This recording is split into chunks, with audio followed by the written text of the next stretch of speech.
여러분 안녕하십니까? 사주 장명가 장세진입니다.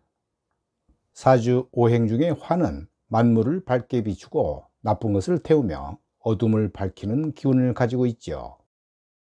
화는 에너지를 발산하고 주변의 이목을 끄는 힘을 의미합니다.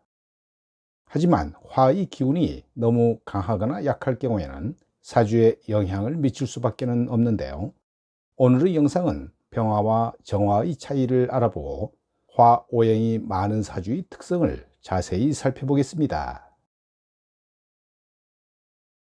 작은 불이 순식간에 온산을 뒤엎기도 하지만 순식간에 꺼지기도 하지요.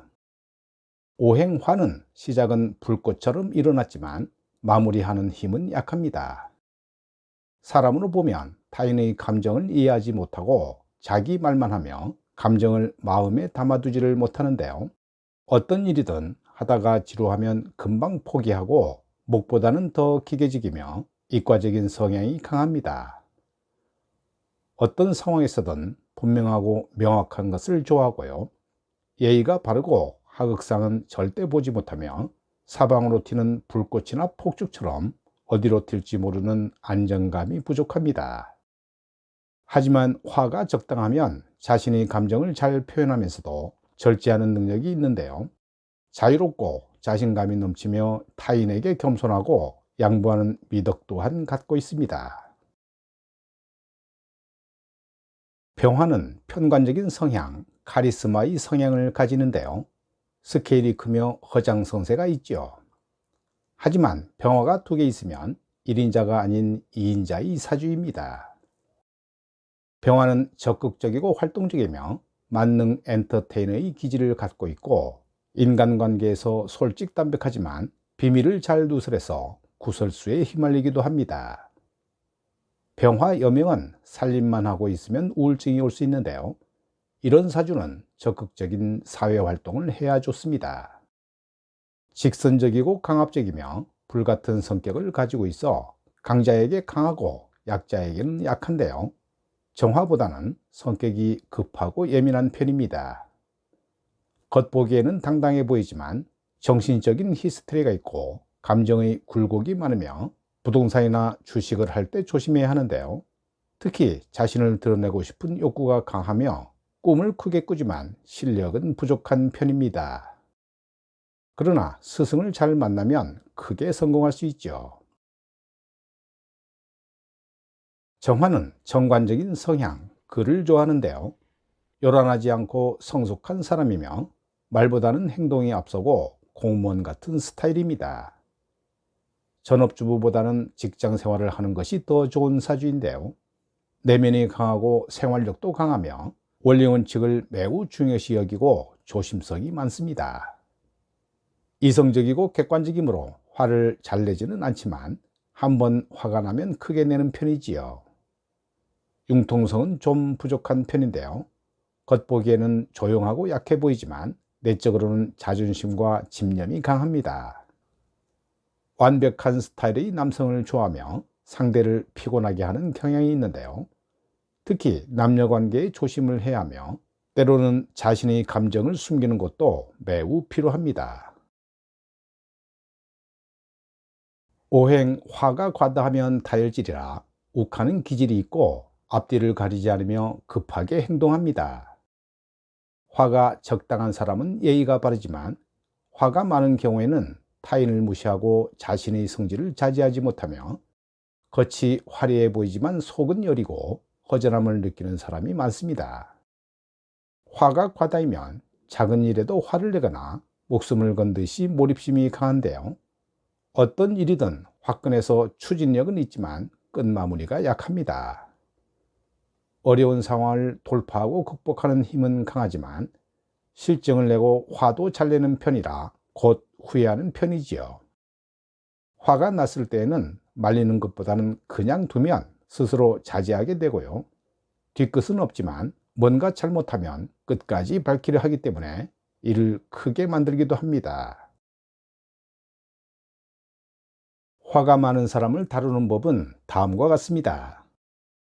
화는 끊임없이 이야기를 하므로 대화 중에는 말을 끊지 말고 배려해야 하며 결과뿐만 아니라 과정을 중요하게 여기기 때문에 감정의 즉각적인 반응보다는 이성적으로 대처하고 참아주는 것이 좋습니다. 화가 많은 사람을 대할 때는 우월적인 자세를 지향하고 겸손함이 필요하며 일단은 이야기를 들어주고 짧게 자신의 의견을 말하는 것이 좋은데요.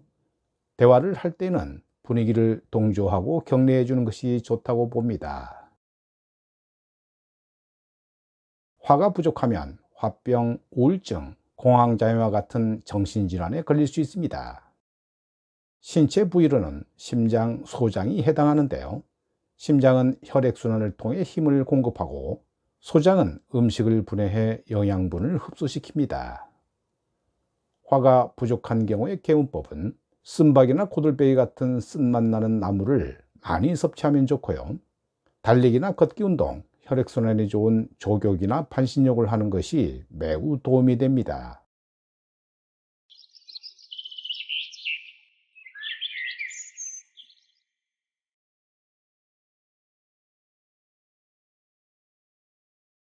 이명주는 추월에 태어난 신축일주 남명인데요. 우선 조상 화가 필요하지요. 연간에 병화가 있지만 병신합으로 기반되어 있는 데다 지지에 통근도 못하고 있습니다. 병화 태양이 비겁들을 좋게 만들어주고 있는데요. 나에게는 병화가 미치지 못하는 것도 문제가 됩니다. 신축일주가 비견 신축을 월주에 두었고 또 지지와 지장간 속에 비겁을 두어 나의 돈을 호시탐탐 노리고 있는데요. 돈 관리에 주의를 기울여야 하며 건강 관리에도 상당한 신경을 써야 합니다. 이런 사주는 처나 자식운은 좋지 않지만 모친과의 인연은 상당히 깊은데요. 모친이 돌아가시면 경제적으로 힘들어질 수 있고요. 경자년에는 건강 문제가 있었을 것으로 보이는데 건강 관리에 주의를 기울여야 합니다. 이 명조는 5월에 태어난 갑진일주 여명으로 더위가 무르익는 여름에 태어난 갑목이라 술을 반기는데요. 일지에 진토가 있어 그나마 조열함을 덜 수 있어 다행입니다. 보통 이런 경우는 배우자 자리가 희신이 돼서 좋은 배우자를 만날 수 있다고도 보는데요. 수의 인성을 어떻게 갈고 닦느냐에 따라 갑목이 살아가는 환경이 달라지므로 자격을 갖추는 것이 매우 중요합니다. 지지의 사화, 오화 식상이 중중한데요.